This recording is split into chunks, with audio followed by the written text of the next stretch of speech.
Uncover the hidden culprit behind cancer's growth that is lurking in your body. In this video, we're going to dive deep into all the things that can create inflammation and can contribute to driving a cancerous process. Don't miss out on learning about all the strategies that you can take part in so you can protect your body from different sources of radiation, oxidative stress, all the things that create more inflammation in the system, so you can take hold of your cancer and control its growth. Make sure to watch the full video so you can learn all the strategies to lower inflammation and to take control of your cancer. As you likely already know, a lot of the treatments used conventionally that treat cancer can actually be cancer-causing in themselves, like the detection of cancer from x-rays and radiation and certain MRI, CT scans, from the treatments like radiation and chemotherapy and various medications. All of these things can create more of an inflammatory response. They create more oxidative stress on the system, pressuring the body to basically have this cancer-killing effect. We know that they're all carcinogenic and they all promote cancer's growth. So in this video, I want to talk about how you can protect yourself from that, whether you're thinking about going through conventional therapies or you're even preparing for an upcoming scan that you know is exposing your body to this type of stress. While we're on the topic of oxidative stress, you also want to be aware of the things in your environment that can cause more inflammation. So on a daily basis, you want to get rid of the various chemicals in your household products, body products. Being around smokers, secondhand, even third-hand smoke can be inflammatory to your system. And even looking at your diet. If you're unsure of which foods are contributing to more stress and more inflammation, make sure to check out my free anti-cancer meal plan at drlori.ca. Now, your body's always working in some sort of balance. Now, when it comes to cancer care, you want that oxidative stress to put stress on the tumor and to cancerous growth so then they can go into apoptosis and to a cellular death. Whereas you want a balance of the antioxidants so then your body's not too stressed out while killing cancer, you're not killing yourself. If you're unsure which way that you're going, if you have too much stress on the body or too many antioxidants not allowing it to have this pro-oxidative effect, you can look at your blood work. Some simple lab work that you can get from most of your integrative doctors, even your conventional doctor may check this, is looking at ESR, high sensitivity, CRP, and even a CBC will allow you to monitor a systemic effect that inflammation has on your system. So if you get your blood work done and you see your ESR is through the roof, your high sensitivity CRP is also through the roof, then you want to implement an anti-inflammatory plan fast.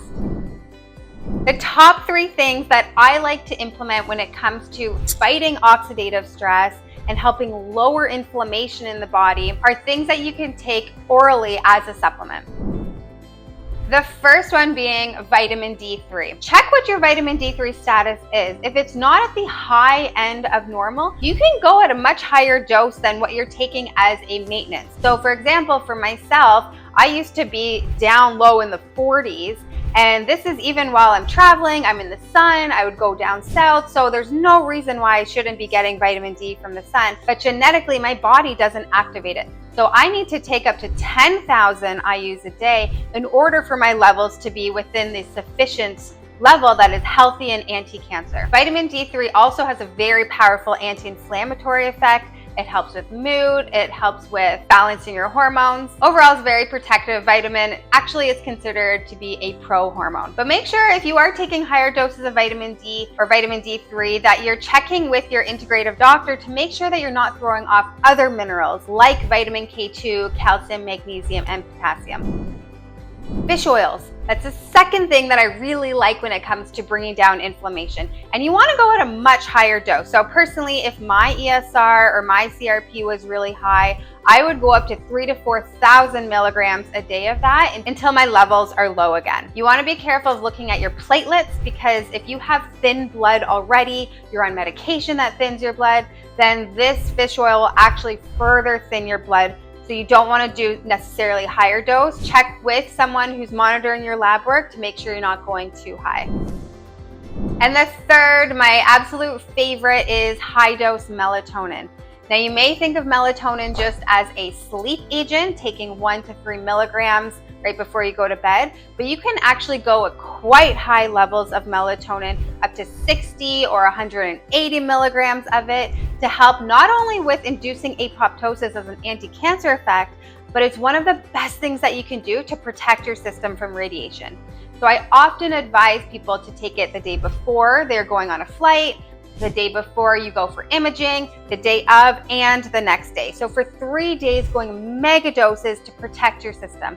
It actually enhances how radiation works in the body too. So making cancer cells more sensitive to that oxidative stress while protecting your healthy cells. Another radioactive protector, something that you can do to help protect healthy cells and protect from radiation burns, is organic red wine. Not a lot of it, but even in small amounts, it can actually have a protective effect against radiation damage. When you're looking at different wines, you want to make sure that they are organic, free of pesticides, mold, all the things that can actually create more inflammation. So you want to be careful with that. But the resveratrol can actually be quite protective. Or you can just take resveratrol. Resveratrol is a really great antioxidant that can help protect from cellular damage.